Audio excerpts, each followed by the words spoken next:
I know.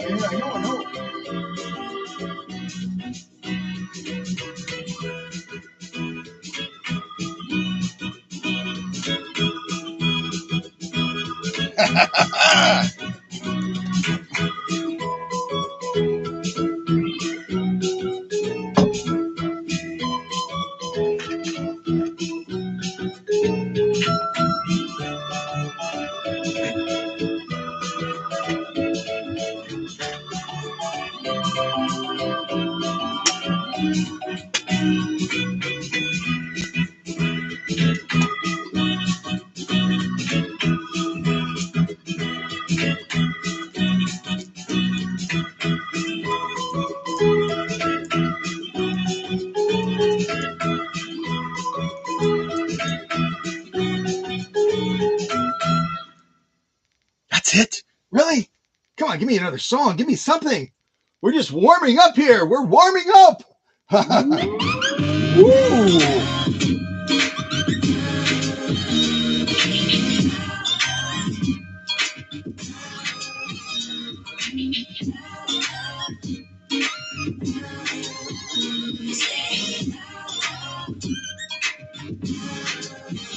I didn't know the words.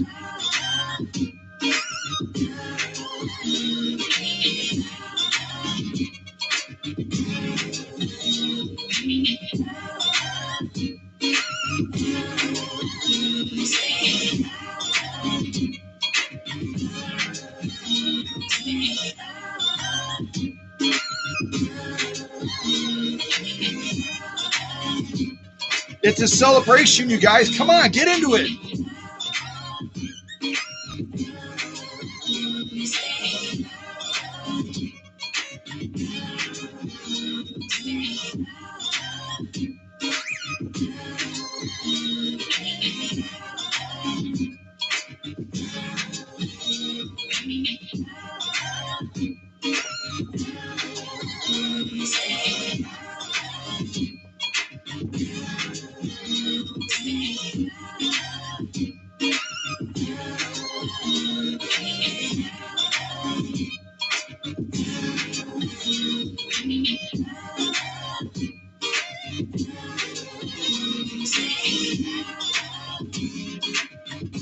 Louder. Come on, Umi. I can't hear you.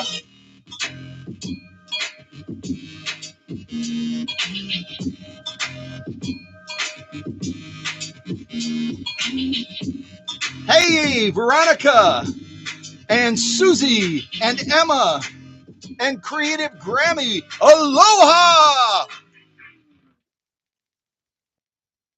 I think I'm stuck. Wait. Woo! That was a little bit of a fun intro, wasn't it? Who else didn't I say hello to? I think I said hello to everybody. Everybody that's here. All right, let me get some lights on. I got to keep the groove going, you guys. I got to keep the groove going. How about just one more? Here we go.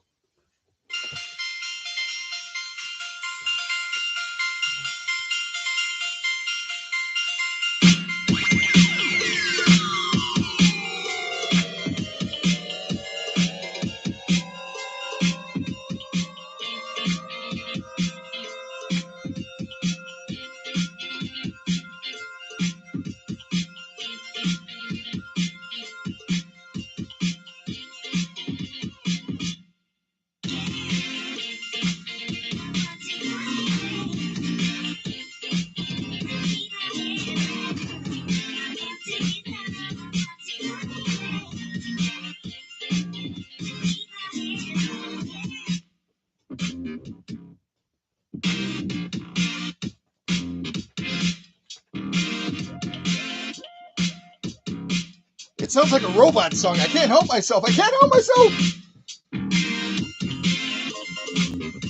All right, lights on.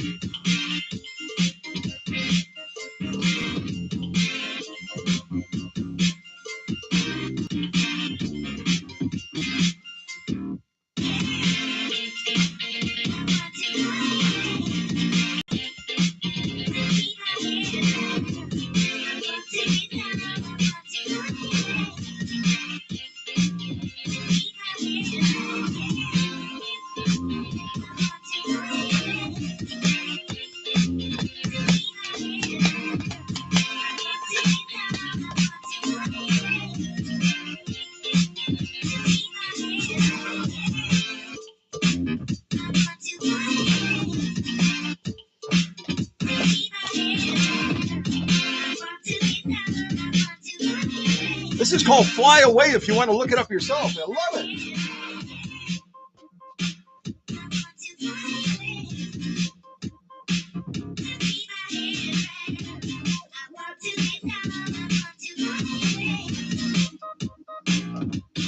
All right, let's fly away. Yep.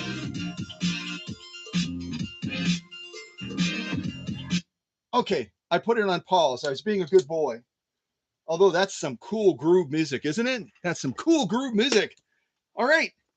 Well, finally, after you guys have been so patient in waiting for this official announcement, and I can tell you, behind the scenes, all of the judges, including myself, have just been gnawing at the bit. I mean, just tapping our fingers going, how do we pick from this collection, this collection of 7 creative essays about Calico that were written by these incredibly talented authors? And we did a double blind process where I sent all of the essays to the judges with them not knowing who wrote them. And then on top of that, when the judges were ready to vote, I said, do not send your results to the other judges where you might influence them.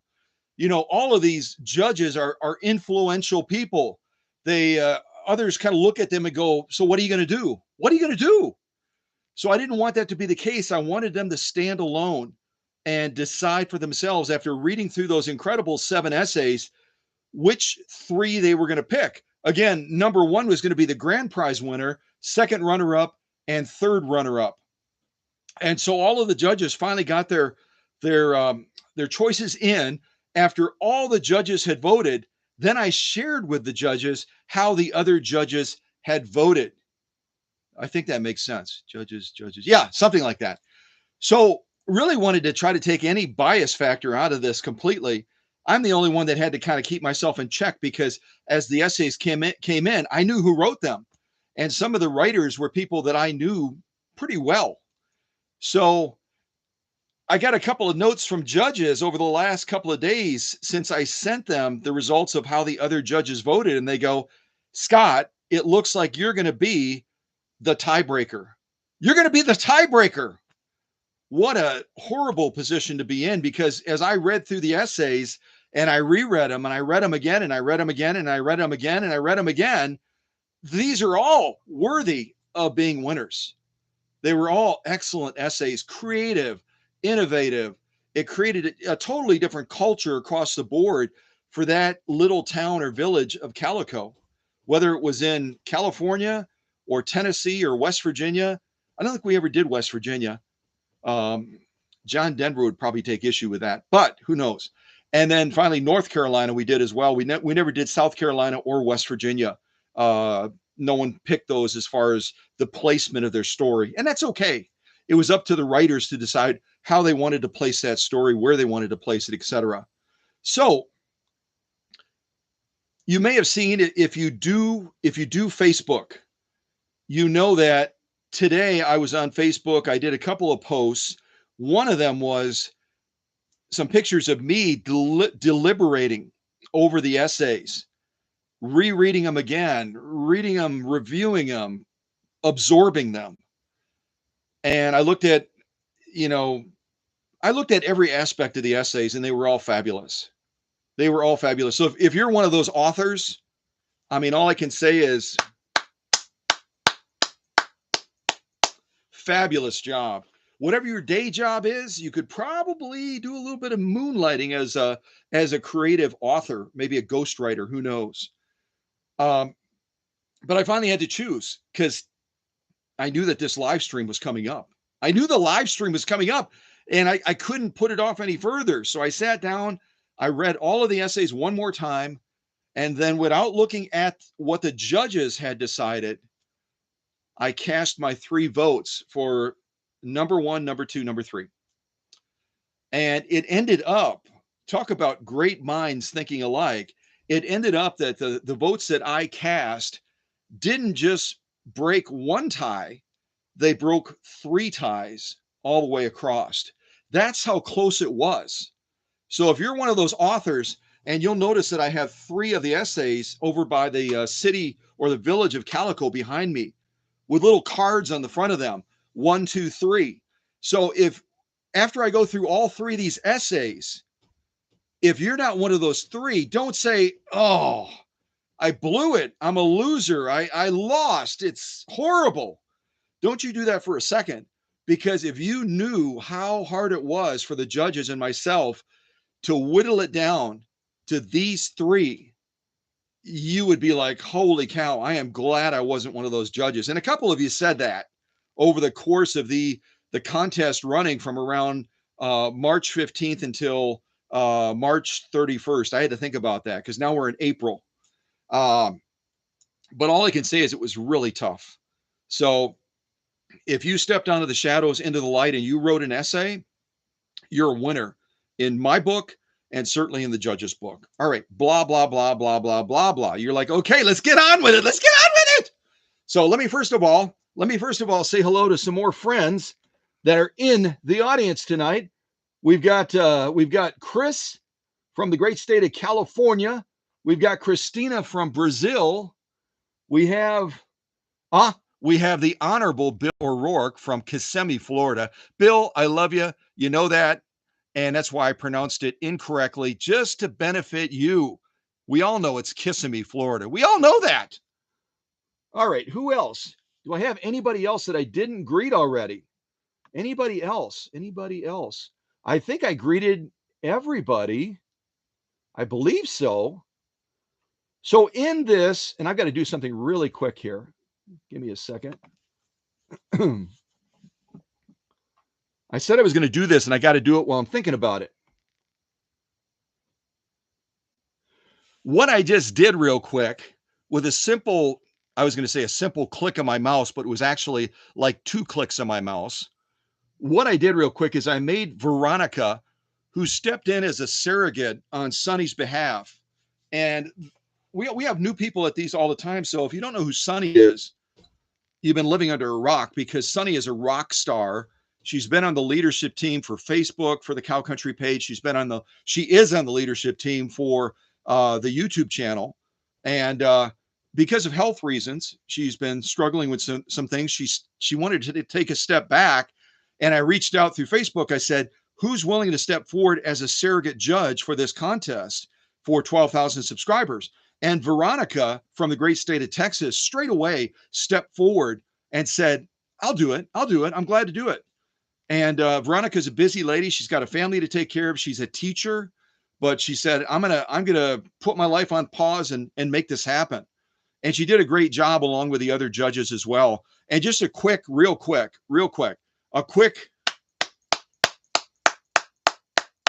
to the judges that went through a very difficult deliberation process to pick these 3 winners. I should say 3 of the winners. Everyone that wrote is a winner in our books, but the first, the second, and the third essays that we finally whittled it down to, really a tough process. And any of the judges that are in the live chat right now can attest to that. Anyway, finally getting to the point, double click. I just made Veronica Oyama, and I think on her screen name for YouTube or whatever, it's different, whatever. But Veronica, if you see her in the live chat, Veronica is now a moderator. And I wanted to add her to the team since she had served so well as a judge. And Sonny is sometimes able to make it, sometimes not, as she has good days and bad days. I wanted to have another moderator on the team. And so with the blessings of the other leaders that are present, Veronica is now part of our team in helping to manage the channel, and certainly will be involved in future contests as well. And if Sonny can step back in, then guess what? Instead of having 5 judges, which would count me as well, we'll have 6, which will make it even tougher. Why did I do this? But anyway, congratulations to Veronica for being a moderator now. And if you have any questions about how do you do it, what do you do, all that kind of stuff, just reach out by email. You've got all the other leaders' emails. Just ask them. And you probably won't need to, but just ask them, what does a moderator do on the YouTube channel? Just go to Paula last, because Paula's got this big hammer, and she's always looking for trolls. She's on troll alert. And she'll right away say, grab your hammer, honey. Grab your hammer. So whatever that means. All right. So let's see here. Oh, wow. And welcome to Emily Oyama as well. Emily from the great state of Texas. So glad to have you here, Emily. And you can see your mom become a moderator on this live stream. That's kind of fun, huh? Very cool. All right. Did I miss any? Well, oh, we have Kathy Pecor as well, and Kristen's Mixed Media Art. Welcome to all these folks. Okay, now if I at this point I think I've gotten everybody, but if I missed anybody, please forgive me. I see our little dot thing is still going. I better shut that off.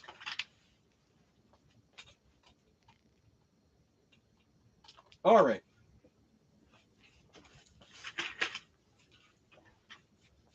Okay, so let me jump into this. And what I'm going to do is I'm going to read them in reverse order. I'm going to go with the third runner-up, the second runner-up, and then finally the grand prize winner that that the judges and myself picked. So let's pick number 3 first. Hold on a second. And I don't want to knock anything over, so.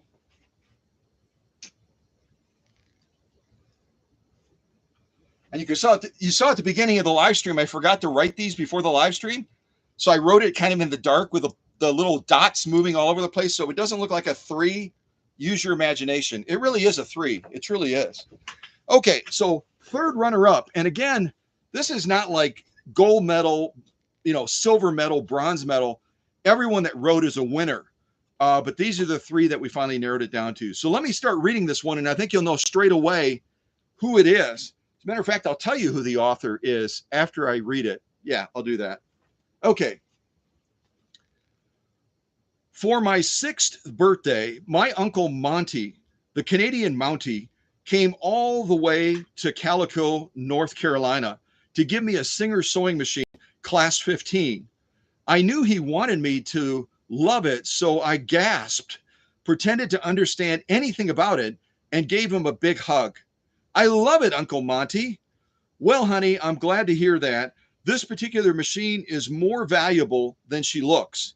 I assumed he was referring to the chipped paint and general oldness of the thing. Thanks a lot, I said, and gave him another hug. He laughed that deep, rumbling laugh I loved and squeezed me tight. Over the next 7 years, we saw Uncle Monty at a few family gatherings, but with so many grandkids running around, he didn't ask about my sewing. That was good because the Singer ended up in the back of my closet covered with stuffed animals I had grown out of. Then one day, Ma got a surprise call over at the Calico quilt supply store. She was measuring fluorescent flannel for Mrs. Chesterfield's latest rag quilt, while Mrs. Chesterfield's black schnauzer messed with Mom's pant legs. I'll be there in a month to kick off my retirement, Uncle Monty said. That's great, Monty. Ma also knew I hadn't made so much as a hair scrunchie with my Singer, so she called me at the Calico Hush Puppy Shack to tell me the news and give me some advice. You'd better make something with that machine before he gets down here. Show him you understand what a nice gift it was. You're right, Ma. I'll think of something, I said. I knew I'd have to work in secret to avoid the rumor mill and that I had 2 choices: make a lot of hair scrunchies and hope he'd be impressed by the sheer quantity, or make something that looked like I had been working on it for 7 years. A quilt. First, I covered up my Singer in my bike basket and took her to Cow Country Vintage Sewing Repairs for a tune-up and swore the team to secrecy. That's where everyone went for the best service. Even I knew that. Next, I casually sped to Calico Cottage Quilt Makers to spy on a beginner's sewing class and decided to make a crazy quilt because it could look like anything. Then I set up shop in the basement of Calico's Cafe because the owner, Tracy, and I went all the way back to when she was my babysitter. On the 8th straight day of working there, I realized why my Singer was so valuable. My quilt was multiplying. So I examined the 5 new copies of my work amid my mess of fabric pins and that gorgeous machine that was going to make me look like a quilting expert. A thought occurred to me. Is there any chance Uncle Monty doesn't know exactly why my singer is so valuable? So that is the third runner up, which I think is a fabulous, fantastic writing. And it was done by, and I don't know her last name because when she sent the email, she only, in the little email thing, whatever it is, she only had her first name. So that was written by Hillary. So if Hillary's part of the live stream, well done. Excellent, excellent. Everyone loved this particular essay about Monty, the Mountie. Yeah. So let me set that to the side. That's the third runner up. And now the second runner up.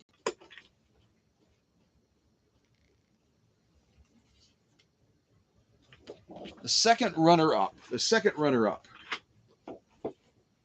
Just making sure the name isn't showing yet. Okay, here we go. The second runner up. And I think, I read a number of these already during the other live streams coming up to the culmination of the contest ending today. So you've heard all of these before, but this one is a fun one as well. So let me share this with you. The second runner up. You know what? Before I do that, let me get a quick drink of water. A quick drink of water. I've got water somewhere. There it is.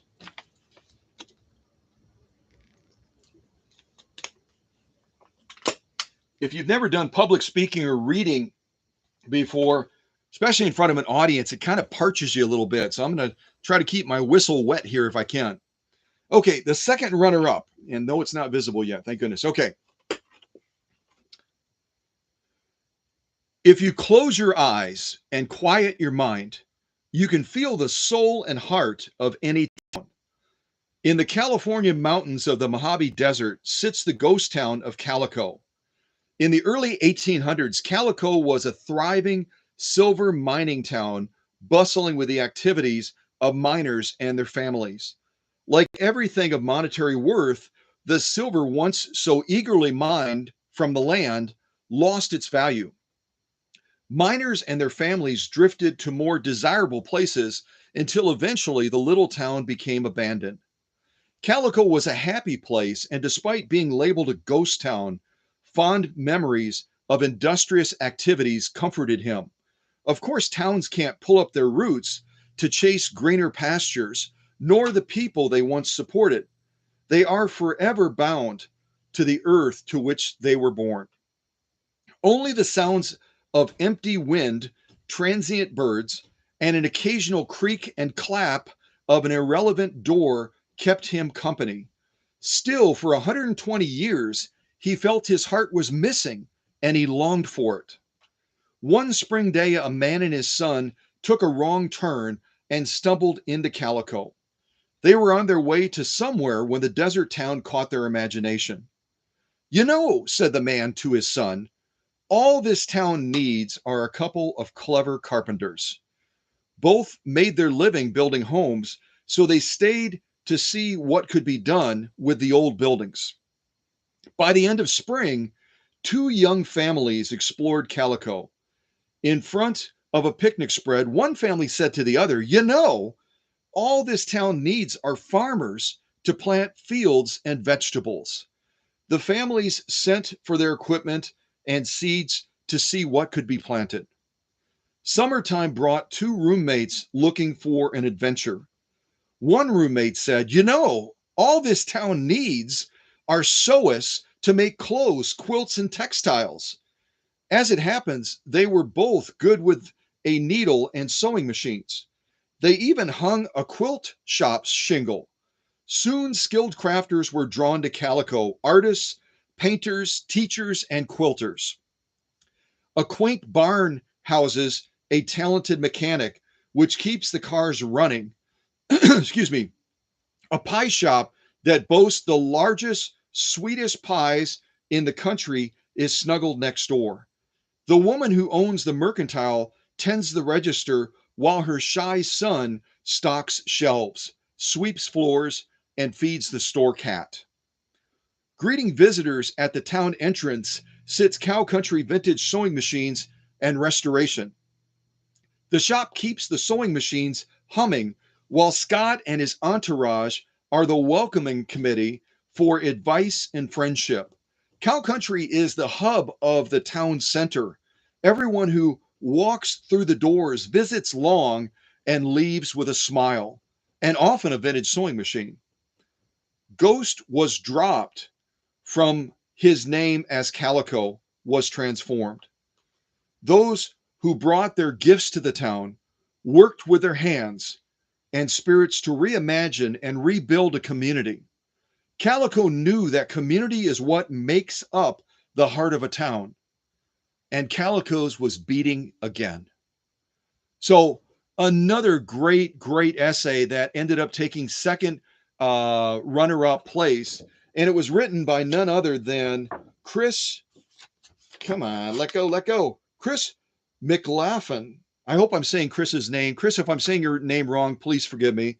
Chris McLaughlin from the great state of California. Great writing, Chris, and great writing with the first one that we read with the third runner-up as well. So now we're finally to the grand prize winner. And I'm going to take, forgive me, not to create suspense, maybe a little, but I'm going to put on a little bit of music. I'm going to get another drink of water real quick. Just take a few seconds to kind of take a deep breath in, and then we're going to read the final essay. And then you'll finally know, out of the 7 essays, who took the grand prize after all of that crazy deliberation the judges and myself did. All right, hang on there for a second.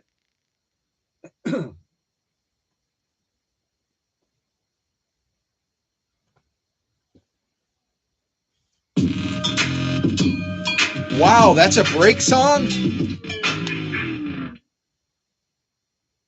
I think it's broken. That was it? That's all we get for a quarter? Really?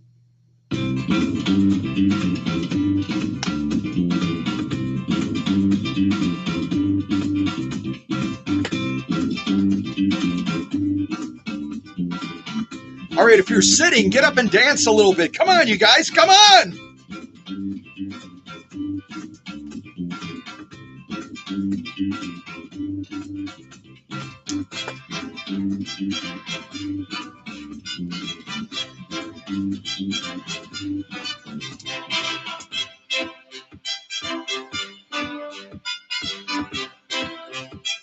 What a great song. I love this.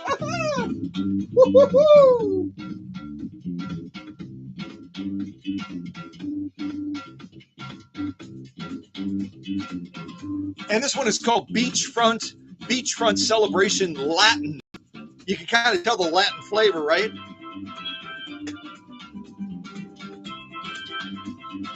I'm listening for metal drums.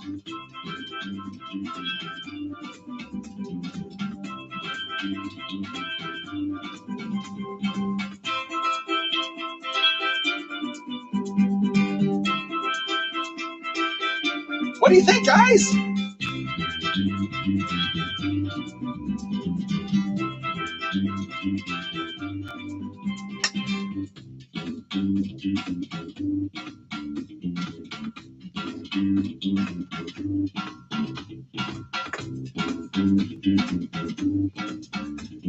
I'll bet you Emily Oyama is dancing.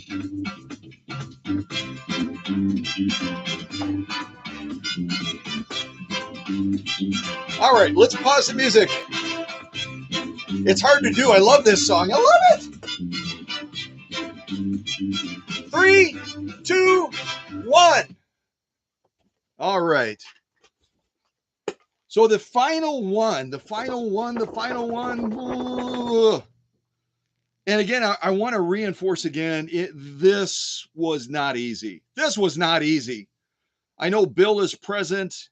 Did I already say hello to Paula? I know Paula was going to be here. Did Paula make it? But I know that Veronica is here as well. Who else? Who else am I missing? Am I missing someone? Hold on, you guys. Well, I hope Paula's okay. I'm just reading. real close here. Oh, there's Paula. Hey, Paula. I didn't say hello to Paula before. I thought she would make it. Yeah. Well, anyway, my point was any of the judges that are present, Veronica, Bill, Emma, and Paula, can attest to the fact that this was not easy. This was not easy. It was it's awful. It's awful. Awful in a good way. So let me read this next one. And this again is a grand prize winner. Before I read it, let me say that I've been really struggling with and thinking about Veronica, as one of the judges, had offered a very generous uh, gift that we can give to the grand prize winner, the second runner up, and the third runner up as well. She has a family member, and Veronica, if you would type in the chat what the name of the business is. Tell us a little bit more about it, because I don't remember exactly what it was, but I know that she has a family member that makes these incredible coffees. I think it's the raw coffee that you kind of brew or something. She'll tell you. She'll tell you. But Veronica had early on in the contest offered to give that as a gift that I could then pass along to the grand prize winner, the second runner up, and the third runner up. Now, along with that, those three individuals are also going to get a care kit that is going to have my secret pink grease. It's going to have my special blend of machine oil that I use on machines that come into the workshop. And it's going to have some other goodies in there as well. And some of those goodies might be edible. You know, if you reflect back to the fundraiser we did for the Humane Society and kind of what that bouquet of chocolate looked like, I might end up going down that road again, because I got a lot of really good feedback from folks that got that chocolate that were the gold ticket finders. They were like, "Oh yeah, I could definitely eat this stuff all day long." Uh, and then I might throw some other surprises in there as well. But I want to thank Veronica again. She's telling you, I'm sure in the chat right now, what that's all about. Um, yeah, all great stories for sure. Um, so, at any rate, Veronica hopefully will jump in there. Elcas, that's fun. I don't think I've ever seen Elcas before, but maybe the moderators have. Alcas. Cool. So, anyway, Veronica will hopefully tell you a little bit about this business. I want her to give a plug talking about who this family member is that has this coffee shop where they make these really yummy coffees. And so that'll be part of that. The care kit will be part of that, and then some other goodies as well. And then, of course, the grand prize winner gets to pick either one of the 170th anniversary machines that I showed you multiple times, or they can pick that mystery machine. And again, what I told you is it's a genuine vintage machine. It was made in Switzerland, and it's controlled by your knee. It's a knee control machine. So that'll be up to that grand prize winner to make those choices. And I can tell you this, that we're more than 1/10 of the way to our next major milestone already. So when we hit 13,000, I'll just say, instead of lucky 13, like some people say, I'll just say when we get to a baker's dozen with a lot of zeros, we're going to do another contest giveaway. And so if anyone has any ideas on what we should do at 13,000, because we're only about 900 away from that, and we, on average, it varies, but on average, we gain about another 150 to sometimes as many as 200 new subscribers a month. And people are getting better about clicking subscribe, thank goodness. Because when I look at, I've told you guys this, and now you're like, you already told us, Scott. You already told us. But when I look at the analytics, we get like between 30 to 80,000 unique visitors every month. So it's great that we hit 12,000. But if some of those people start clicking subscribe, man, oh man, we're going to be having parties like this all the time. We're going to be having parties like this all the time. Yeah, we are. So, yeah. And I know a lot of you send people to the Cow Country channel and they end up subscribing as well. So thank you for that. So, but yeah, that's kind of the thinking. So with that thinking, you guys are like, okay, we're being patient, Scott. Tell us who the grand prize winner is. Tell us who the grand prize winner is. Who did the judges pick? Who did they pick? I have no idea. Yeah, I do. I do. Hold on. Are these? Oh man, these are dirty. Holy mackerel! All right, grand prize winner. Here we go.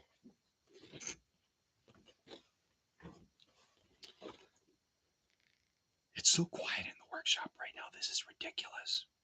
Okay, the title of this is, and right away you guys are going to be like, "Oh, we know who that is." Grandmother's legacy. Grandmother's legacy. One of my favorite things was when the delivery wagon stopped in front of Lane's Mercantile here in our little town of Calico, California.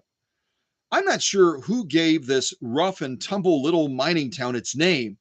Whoever it was must have looked out over the hills and valleys surrounding the mine and been reminded of a colorful piece of calico cloth that was worn by a pretty girl they once loved. When the sun shone high in the afternoon, the surrounding land took on the look of a patchwork quilt. Nestled in a little valley was our little town that had sprung up out of nothing. Many folks moved here because of the mine and the chance to strike it rich with the silver found here. 2 years ago, when Uncle Joe and I decided to settle here, there was already an assessor's office and a saloon. Uncle Joe knew that the town would need a general store that would carry all the things folks would need as they settled here. He and my papa had run a general store back in Boston before Papa died. They both had a good head for business and did very well with their store. Uncle Joe inherited the shop, but was not happy working there without Papa as his partner. Uncle Joe wanted to start fresh somewhere new, and that's when we made our move to Calico. When Uncle Joe and I stepped out onto the porch of the Mercantile, the delivery driver was already untying the ropes that held all the parcels in place. The two horses hitched to the wagon snorted and stomped, anxious to get a little treat. After so many deliveries to our store, they came to recognize me. I gave them each a couple sugar cubes, an apple, and a scratch behind their ears. Then I had to take my turn bringing in the parcels we had ordered.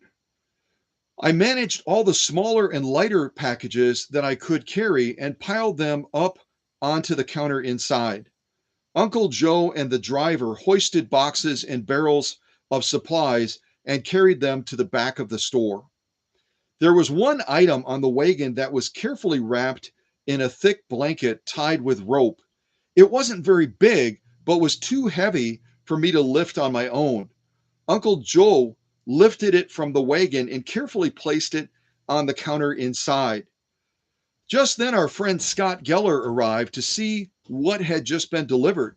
He owned the Cow Country Sewing and Repair Shop just up the street. He was almost as anxious to see what was inside the package as I, but I already knew what it was. It was both a sad and happy moment as we unwrapped the package. Grandmother had passed on a few months earlier, and many of her belongings had been sold or given away, except this one. She had stated in her will that it was to be handed down to me. I stood in awe as the wrapping fell away to reveal the beautifully polished walnut cover that, when removed, revealed the shiny black and gold sewing machine that was my grandmother's most prized possession. My grandmother was a skilled seamstress and took great pride in the beautiful things she had sewn during her lifetime. She taught me how to sew during the time I had lived with her.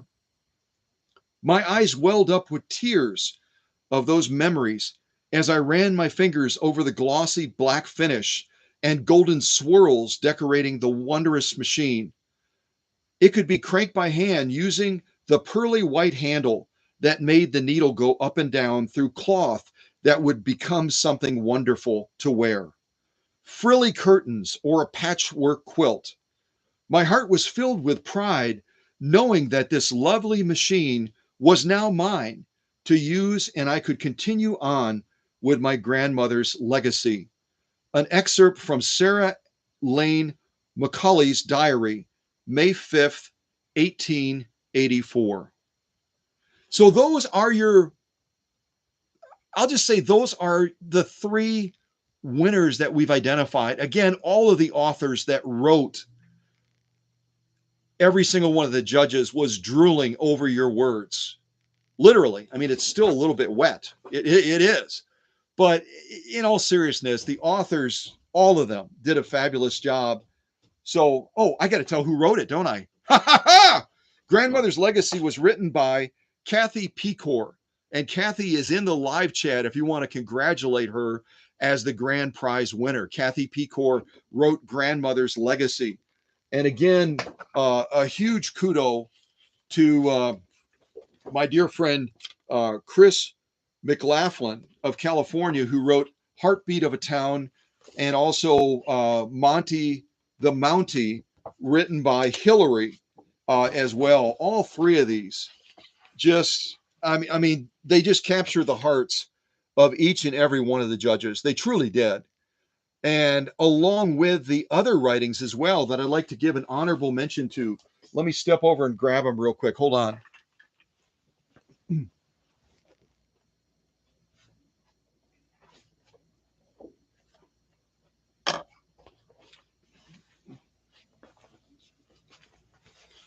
I'd like to give an honorable mention to The Places You Go When You Sow, which was a 2-pager. And this particular author is a good friend and actually traveled out to visit the workshop. And this is none other than Kevin and Doreen Swigert from the great state of Iowa. Great job on this, you guys. Great job to Kevin and Doreen. A lot of the judges really, really loved The Places You Go When You Sow. Also, I've got this fabulous story, The Passion that was written by Kristen. Oh, I'm not going to say Kristen's last name well. I'm going to show you Kristen's last name, and then you can pronounce it for me. Hopefully. But Kristen, I'll just leave it at Kristen, did a fabulous job of writing The Passion, and the authors, the judges really enjoyed this piece as well a lot. Honorable mention to Missing the Old Times. Missing the Old Times, that was authored by Solange. Solange, isn't that a beautiful name? Solange, who's also a customer of mine and sent a machine to the workshop. And Solange is from the great state of Oregon. And she wrote Missing the Old Times. And all of these are posted on Facebook. I took pictures of them. So if you want to reread them again, you can do that. It's on Facebook. And I also read them all during live streams as well. And last, but certainly not least at all, I don't think I missed anybody, is Sowest in a Small Town. Sowest in a Small Town. And that was written by Mindy Barfield, who's from the great state of Nevada, and said at the last second, I didn't even plan to enter the contest, Scott, but you were inspirational, talking about stepping forward and getting involved. And so Mindy ended up stepping in at the last moment and wrote this beautiful piece. The judges love this one also, called Sowest in a Small Town. And again, I don't have to speak for the judges. They can speak for themselves. They struggled so much, as did I, with all of these pieces that were not selected in the end as, you know, the grand prize, the second runner-up, the third runner-up, etc. So great job, Mindy. And Mindy, many, many moons ago, while she was still kind of in the shadows a little bit, used to go, some of you will remember this, she used to go by Super B, or that's what I called her. So great job, Mindy, and all the others that authored beautiful, beautiful essays. So what I'm going to ask is the three that were the finalists. Grandmother's Legacy, written by Kathy Pecor. If Kathy would reach out to me and let me know what her decision is as far as does she want one of the 170th edition machines, and then I can send her pictures and she can pick between the two of them, whichever one she wants.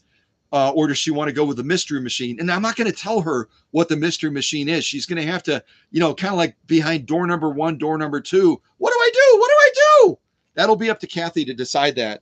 And then the second runner-up, Heartbeat of a Town, written by Chris from California. If she could reach out as well privately and provide address information, that sort of stuff, so I can get things heading her way. And then certainly Monty the Mountie, written by Hillary. If Hillary would be so kind to reach out and give me the information that I need so I can send all of the goodies. And I know that Veronica is probably going to send. Oh, you know what? I shouldn't say that. Veronica and I didn't talk about it, but I don't want Veronica to have to pay the postage to send the coffee out to these 3 individuals, because I know Chris is out in California. I don't know where the other 2 winners are, what state they're in. Maybe if they're in the live chat, they can just tell us what state they're in.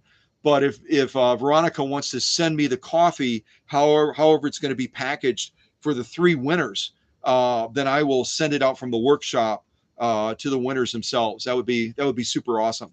But again, we've had the opportunity to do so many great contests over the life of this channel. Bill has been a part of more of them probably than anyone. And when Hans was on the team, and also I am just blanking with my dear friend from Paris, France. Help me out, you guys. I'm just blanking. Why am I blanking? It's been busy. If you could see the machine torn up over here and just. But at any rate, our friend from Paris, France had also helped to judge a contest, I believe, as well. But Olga, thank you. Yes, Olga, and to emphasize the fact that Olga is and was, or was and is, I should say, reverse that, a big part. I even modified my board over here, if you can kind of see it over there, to honor her. I added the Eiffel Tower, I added Paris, and so anyone that I've had the privilege to work with through contests and through other stuff as well, I consider it my honor. It's my honor to meet all these incredible people. So thank you again to the judges. It was a very, very difficult process, a very, very difficult thing, to judge. The talent was just overwhelming. It was overwhelming. It truly was. And again, I think to my knowledge, and I may be wrong here, and I hope I'm not embarrassing anyone by saying this, the only person that I believe writes professionally or has written professionally, and if I'm wrong about this, please correct me, but is Chris, that wrote The Heartbeat of a Town.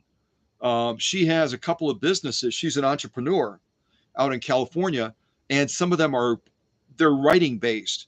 So she has, she had a little bit of an edge, but it wasn't evident, completely, as you read that all these other talented people that wrote incredible essays, that probably don't do that in a professional capacity. They just let their passion lead their words. They let their passion lead their words and produced just spectacular writing pieces.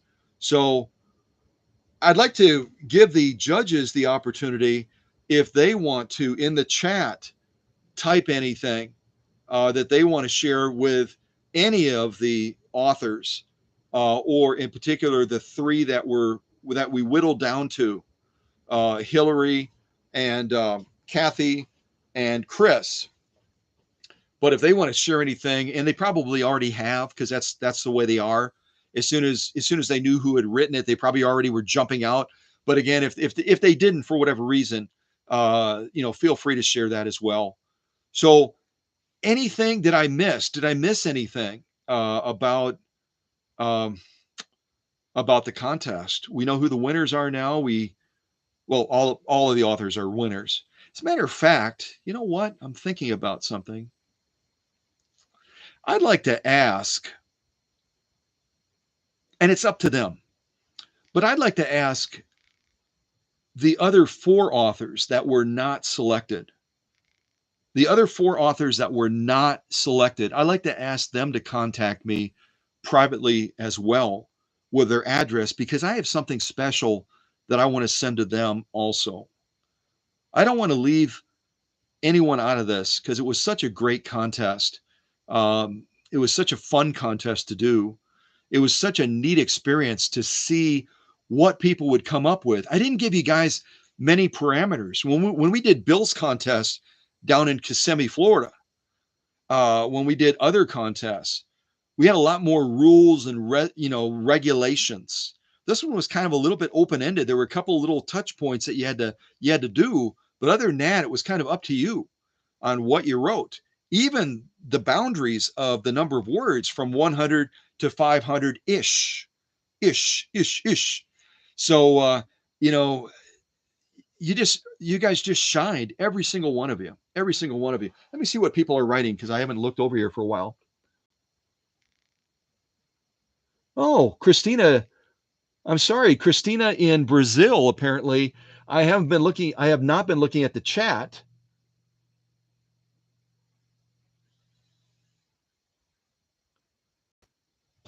Oh, Christina from Brazil is not well, so you guys please keep her in your thoughts and prayers. And it looks like Chris from California wrote, probably wasn't evident that I am a writer since I write nonfiction. Huh. Okay. Well, I thought your writing was fabulous. I thought your writing was fabulous. All of them were. Cool. Oh, Kathy Pecor is from Wisconsin. How cool is that? So I might be able to. Wouldn't it be fun to shoot a video, depending on where she lives in Wisconsin? Either we could meet at a point, or I could travel and yeah, wouldn't that be fun? I could actually bring the machine. Wow. I'm not going to commit Kathy to anything. I'm not going to commit Kathy as a grand prize winner to anything, but maybe we'll do something fun, or maybe Kathy could travel to the workshop, depending on where she is in Wisconsin, and could pick the machine up, or I could travel to her and drop off the machine. A little bit of a road trip thing going on. You know what I mean? That would be cool. But again, I thought it was a fun contest. All of our contests have been fun though. If you kind of reflect back on them as we hit these 1,000 additional subscribers, we always do a contest giveaway. I think we do pretty much. We pretty much always do a contest giveaway. And like I said, I'm feeling inspired that when we hit either 13,000 or 14,000 subscribers, down the road a ways, that I'd like to do another fundraiser.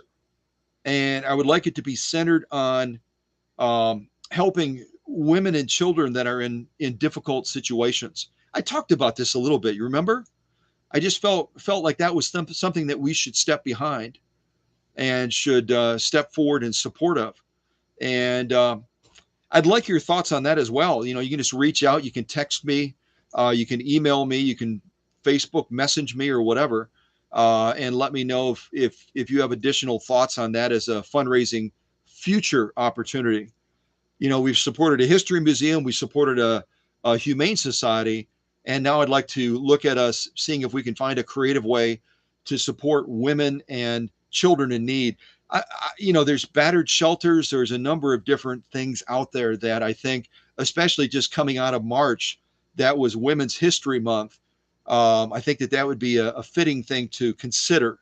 But again, if the leaders want to chime in and reach out to me as well and just see if there's other thoughts, I'm open to it.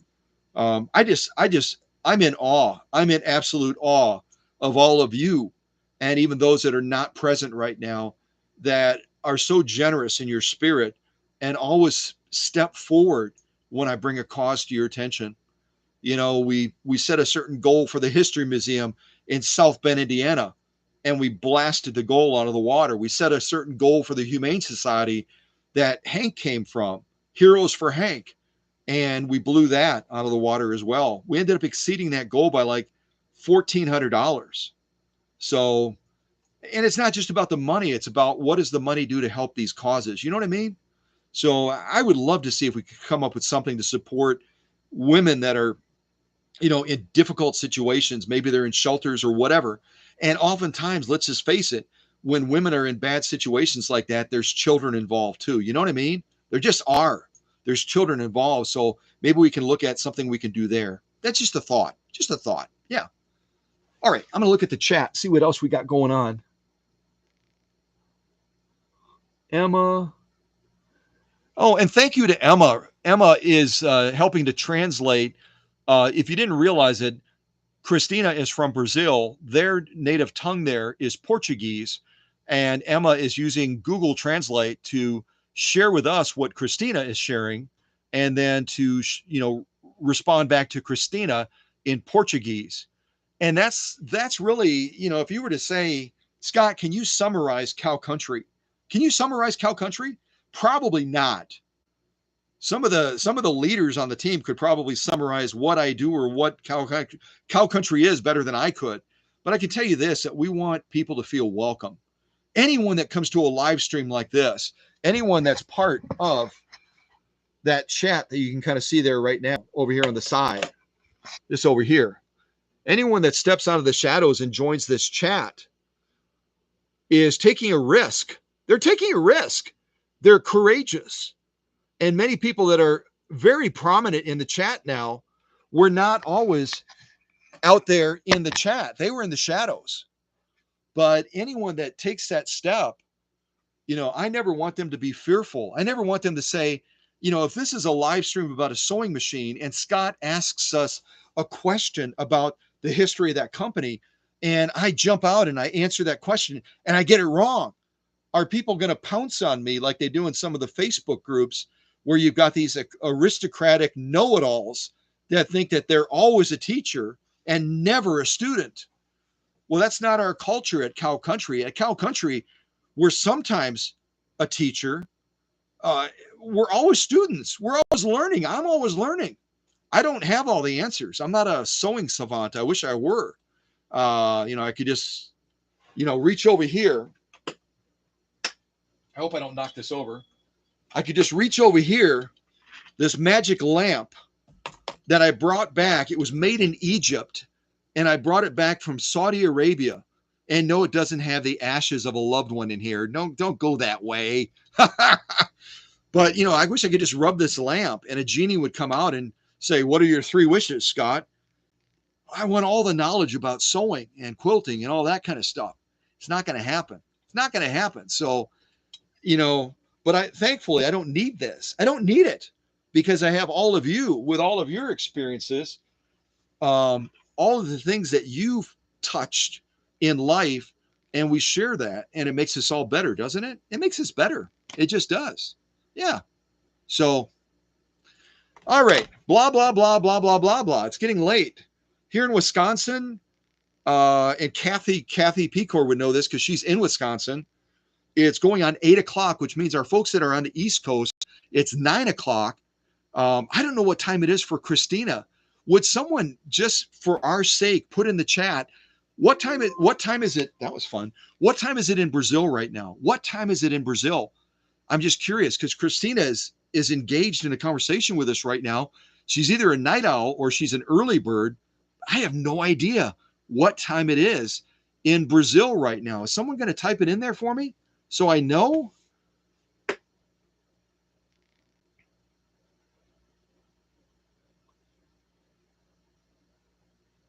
Growth is where the excitement is, isn't it, Chris? What time is it?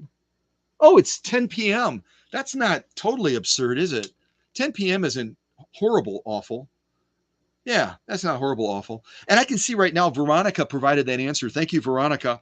Veronica is not showing right now with, wait a second. Yes, she is. I had to put on my glasses.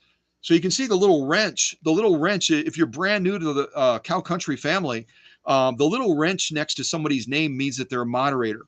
So if I'm busy, if I'm distracted, if you post a question in the chat and I don't see it, one of them will probably jump in and help out. And if they don't know the answer, they'll encourage you to reach out afterwards and we can get you the answer afterwards. Bill is really my research guru from Kissimmee, Florida.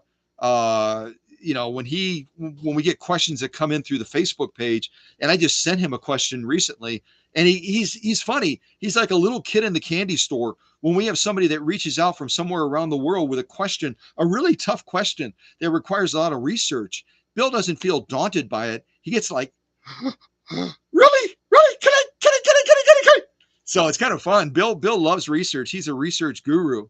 And I would love if anybody is getting the itch to get involved in helping to manage the Facebook page with Bill and myself, reach out. We've had a number of great people that have helped support that page over the years. We've had Hans from Norway. We've had Olga from Paris, France. Sonny was helping. Paula was helping for a while. Everyone's lives get busy, right? Everyone's lives get busy. And so it is a sacrifice. But what a fun sacrifice it is to be able to contribute to our environment and make us better. So I'm not putting any pressure on anybody, but if you'd like to step forward and say, yeah, I'd like to help, to manage the Cow Country Facebook page, that would be cool. That'd be super cool. Yeah. Let's see here. Bill, your brain is a Google search. That's kind of scary, brother. That's awesome.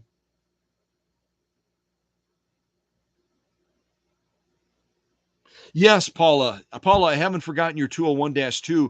I have been getting tugged so many different ways, and I can actually see your machine right here from where I'm sitting right now. I can see your machine. And I wanted to add to what Chris said from California, our second runner-up that wrote that beautiful piece about the heart of a town. Chris said, always, always, always aim to learn every day. Growth is where the excitement is. One of my favorite quotes, and some of you that have been, a part of this family for longer than others know that I love quotations. And I don't do them as much as I used to anymore. I need to do more quotes. I really do. But one of my favorite quotes is by Aristotle. And a lot of people of the time, and certainly after his time, have thought that Aristotle was probably one of the smartest dudes that ever walked the planet. I mean, Aristotle was just like a brainy guy, almost as brainy as Bill from Kissimmee, Florida. Not quite, but Aristotle was working on it. And if he hadn't died, he may have gotten close to my good friend Bill. And Bill knows I say that in love because he is such a good friend. He truly is. I'm blessed with so many good friends through our family here, truly. But Aristotle wrote, he said, I'm going to close my eyes so I don't screw it up or don't screw it up as badly. Aristotle said, the truly wise person realizes their intelligence is a drop of water, their ignorance an ocean. I'll say it again. Aristotle said, the truly wise person realizes their intelligence is a drop of water, just one drop, their ignorance an ocean, the vastness of an ocean. And I think that some of our friends that to some extent share the passion of vintage sewing machines like we do in different spaces out there, whether it's on Facebook, in some of those groups, or Etsy, or wherever it is, they could benefit from understanding what Chris already does from California and what I just shared through that Aristotle quote. They need to understand that they are only, as far as their knowledge, they're only a drop of water, and they need to humble themselves. And they need to create a culture on Facebook or wherever they are where they're students. Because when you realize that you're only a student, it gives you that passion, that desire to want to learn more. Whether it was when you were going through high school or if you went on to other schooling after that, when you start to learn stuff, it brings up a lot more questions. It brings up a lot more, wow, I wonder what that is. I wonder what that's about. And some of the folks that are in this live chat right now, like Veronica, part of the leadership team, and just helped to judge this very difficult contest. Veronica and Emily, her daughter, they work in the educational space.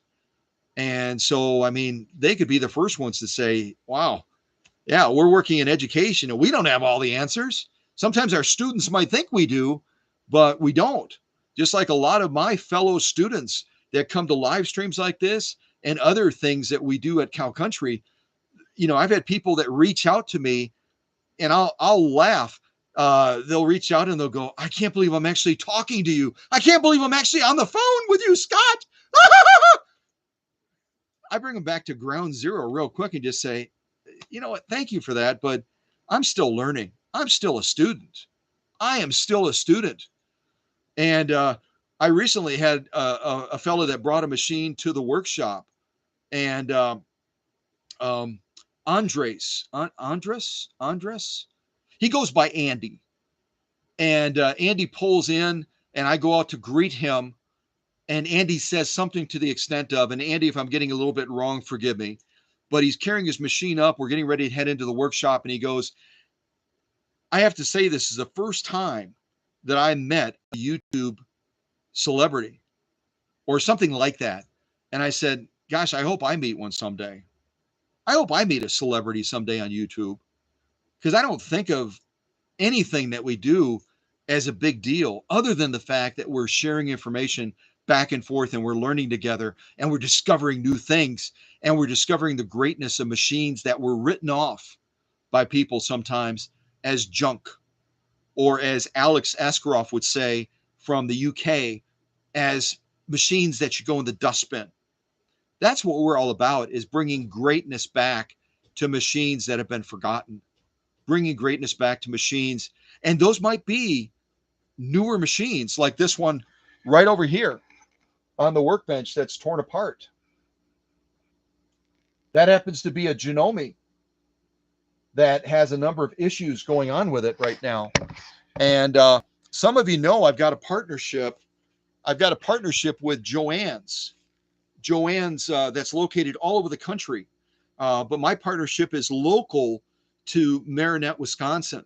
The manager there and others, they follow what we do, which is kind of cool. And when I had popped in there one time, one of the workers said, "You look familiar. You look familiar. Tell me what you do, or what do you, whatever." And I happen to have a bunch of our Soaholic posters in my hand. And I handed her one of the Soaholic posters, and at the bottom it says compliments of compliments of Scott at Cow Country, and Joanne's Fabrics, I think I had on there at the time. She says, "Oh, yeah. We watch you. We watch you," or something like that. But Joanne's has been sending me a number of local customers that sometimes are right in the middle of a project, and they're desperate, and they only have one machine. And that machine has sometimes been purchased from Joanne's. And so I try to, I'm just being honest, I try to help them out, sometimes, and get their machine back to them a little bit more quickly. And that does sacrifice a little bit of time with some of those that are waiting in that line of machines. Those of you that have been in the workshop, like Doreen and Doreen and Kevin, I'm trying to think of who else. Maddie came to the workshop as well. Maddie from Naples, Florida.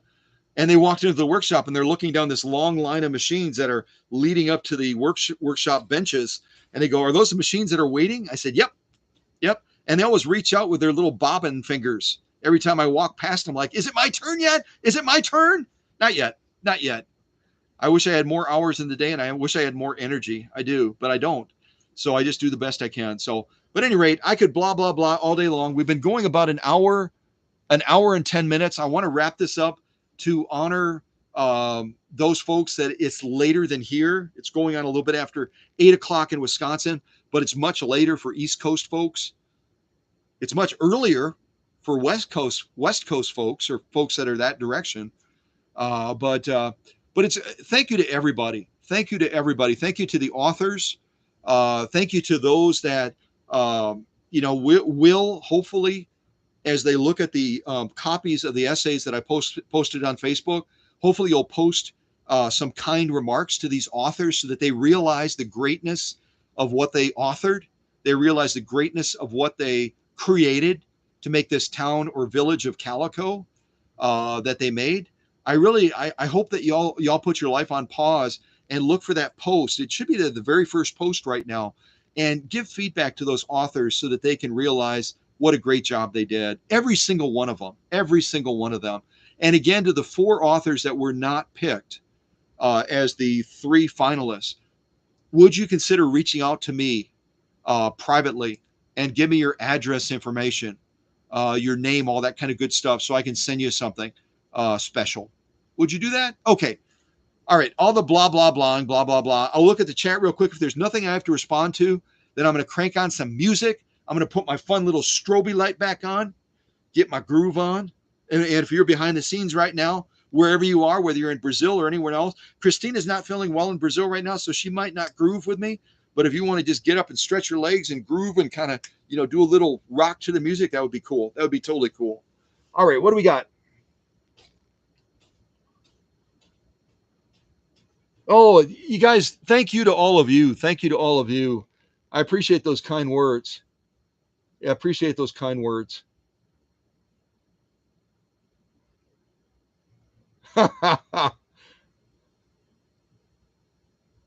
Bill, you retracted a comment? What did you write, man? What did you write? Somebody, one of you leaders throw Bill into the penalty box. He retracted a comment. He probably wrote something. No, I'm just kidding. I'm just kidding. Right. Let me put some music on and we'll wrap this up, you guys. All right, hold on. No, not that one. Not that one. This one. This is the one I want.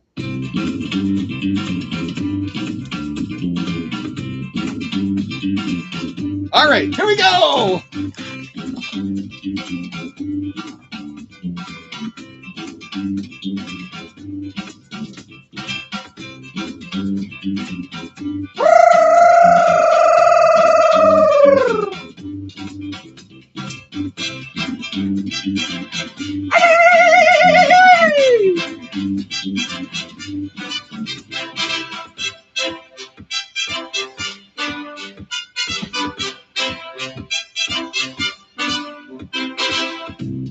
Mr. B, do the light thing. Do the light thing, please. Do the light thing to honor our authors. Come on, give me some light, baby. Come on, light it up.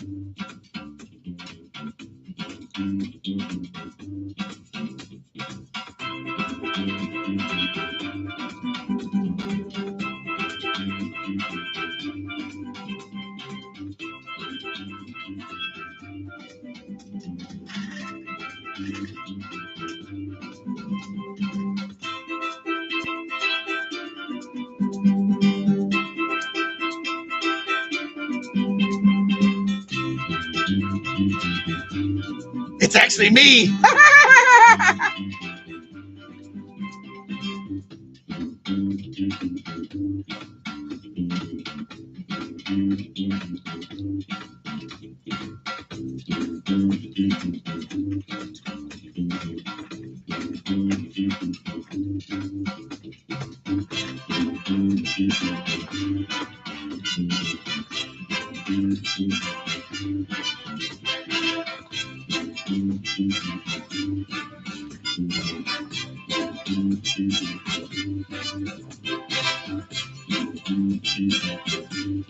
$12,000.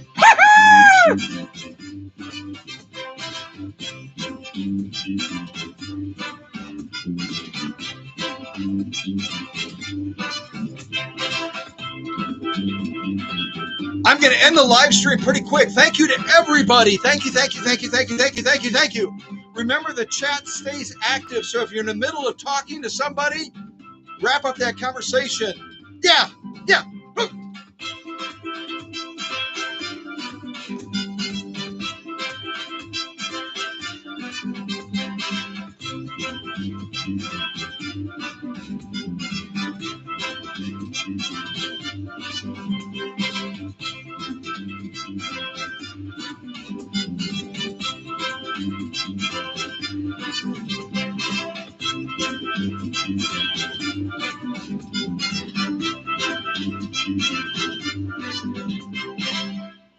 Take care, everybody. God bless. And thank you again to everyone that jumped into this. And congratulations to all the winners. All of them, every single one of them, but especially the three that were finalized. Yeah, very cool. Take care. See ya. Bye.